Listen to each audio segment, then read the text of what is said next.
সুধার আগের বিয়ের অভিজ্ঞতা আছে। এই কথা শোনার পরেই সকলে যেন বেশ চিন্তিত হয়ে পড়েছে। সকলের গলায় ঘি ভাত আটকে যাওয়ার মতন অবস্থা। সকলেই তো তরিতার ওপর চোটপাট করছে, কেন সে এমন একটা কথা বলল। তেজু তখন সকলের সামনে বলে, আরে তরিতা তো ঠিক কথাই বলেছে, একবার নয় একাধিকবার সুধার বিয়ের অভিজ্ঞতা আছে।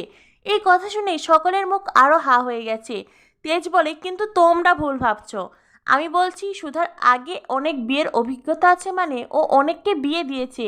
এই তো কিছুদিন আগেই সৌমিকার কোয়েলের বিয়ের সমস্ত আয়োজন তো সুধাই করেছে।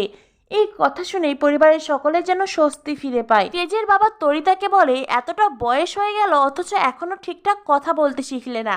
এমনভাবে কথাটা বলছিলে আমার তো গলায় এক্ষুনি ঘিভাত আটকে ছিল। তরিতা তখন মনে মনে ভাবতে থাকে, যেই নতুন বৌমাকে মাথায় করে আপনারা রেখেছেন তার আসল সত্যিটা যখন জানতে পারবেন ঘি ভাত নয়, আপনাদের শ্বাস আটকে যাবে। তরিতা বলে, তোমরাও না কি, তোমরা এইভাবে কেন ভাববে? সুধাদির যদি আগে বিয়ে হতো তবে কি বসু মল্লিক পরিবারে বউ হয়ে আসতো?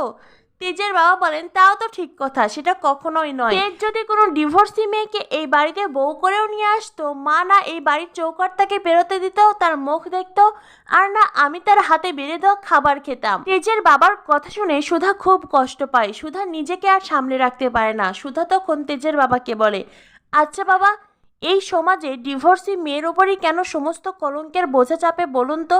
তেজের বাবা তখন বলে, দেখো মা, মেয়েরা হলো সংসারের লক্ষ্মী। সেই লক্ষ্মী যখন সংসার ছেড়ে ছেড়ে চলে আসে তখন তাকে অলক্ষ্মী ছাড়া আর কি বলবো। তেজের মেজকা বলে, শোনো, এই বাড়িতে আরো একজন বউ ছিল, তোমার ছোটকার বউ, সে ডিভোর্স চেয়েছিল। আমরা সকালে তার পিছনে কতটা পরিশ্রম করেছি, কত কি করতে হয়েছে তাদের সংসারটা টিকিয়ে রাখতে। তাই এই বাড়িতে কোনো ডিভোর্স হয় না, আর ডিভোর্সি কেউ আসবেও না। কয়েনের দু পিঠ কিন্তু একরকম হয় না। আপনারা এক পিঠ দেখেছেন, অন্য পিঠে তো অন্য কোনো গল্পও থাকতে পারে। সেই মেয়ে অহংকার করে নয়, বরং অনেক কিছু সহ্য করতে হয়েছে তাকে। অনেক অন্যায় অত্যাচার সহ্য করে তবেই সে অসহায় হয়ে বাড়ি থেকে পালিয়ে এসেছে। এমনও তো হতে পারে। কাকুমণি বলেন, আচ্ছা তুমি এই সমস্ত কথা কেন বলছো বলো তো, তুমি এই সমস্ত কথা কেন বলছো?